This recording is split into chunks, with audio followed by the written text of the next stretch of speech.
আল্লাহওয়ালা পুরুষ। সে যদি জানতে পারে আপনি লাখে 10,000 টাকা খান, সে যদি বুঝতে পারে যে আপনি মদ জুয়া খেলেন, তার যদি খবর থাকে যে আপনি বেগানার সাথে সম্পর্ক রাখেন, সে যদি বুঝতে পারে যে আপনার পরকীয়া আছে, সে আপনাকে জিন্দেগিতেও মানবে না, মানা উচিত না। ঠিক কিনা জোরে কথা বলেন। আপনি যদি নেক আল্লাহওয়ালা হন, চোখ যদি আপনার নিচে থাকে, সে কাঁচামরিচ দিয়ে সংসার করতে রাজি থাকবে, লবণ দিয়ে বা মেখে খাবে সে। আর কখনো অন্যের তুলনা দিবেন না,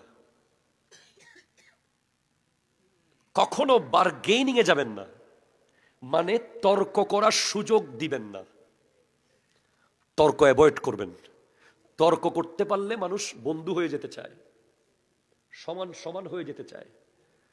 আপনি যখন একটা ছোট বাচ্চার সাথে তর্ক করবেন, তর্কের এক পর্যায়ে দেখবেন যে সে আপনাকে নিজের সমান মনে করতেছে। এই জন্য তর্কের সুযোগ দেওয়া যাবে না। তর্ক শুরু হতে যাচ্ছে, প্রয়োজনে হেরে গিয়ে বলবেন আচ্ছা পরে কথা বলি। সব কিছুর ক্ষেত্রে মুসলমান হঠাৎ সিদ্ধান্ত দেয় না। মুসলমানের জীবনের সবচেয়ে বড় দামি জিনিস হচ্ছে ধৈর্যের সাথে মোকাবেলা করা। যে কোনো বিষয়ে যখন আপনি বলবেন আচ্ছা 2 দিন পরে বলি, আচ্ছা 1 দিন পরে কথা হবে, আচ্ছা কালকে আসিও, এই কালকের ভিতরে দেখবেন অনেক কিছু পাল্টে যায়। ঠিক কিনা বলেন? বিবির সাথে যখন কোনো বিষয়ে তর্কে লেগে যাবেন, দেখবেন যে আপনার বিবি টোটালি কথা বলতে পারে না, নরম মানুষ, জীবনে কথাবার্তা বলে না, কিন্তু স্বামীর সাথে যখন তর্ক শুরু হয় তখন বিবির উপর ফুল ফোর্স শয়তান দিয়ে দেয়, তখন তার মধ্যে শব্দ বের হয় বুলেটের মতো। তখন আপনাকে বলতে হবে আচ্ছা ঠিক আছে, আমরা এই বিষয়ে কালকে কথা বলবো। শেষ। বিবিকে ইনসাল্ট করা যাবে না, তাকে নারী বলে ছোট করা যাবে না, তার মধ্যে একটা জেতার মনোভাব আনা যাবে না, তাকে কম্পিটিটর বানানো যাবে না। কম্পিটিটর মানে প্রতিযোগী। সে আপনার প্রতিযোগী নয়, সে আপনার অর্ধাঙ্গী।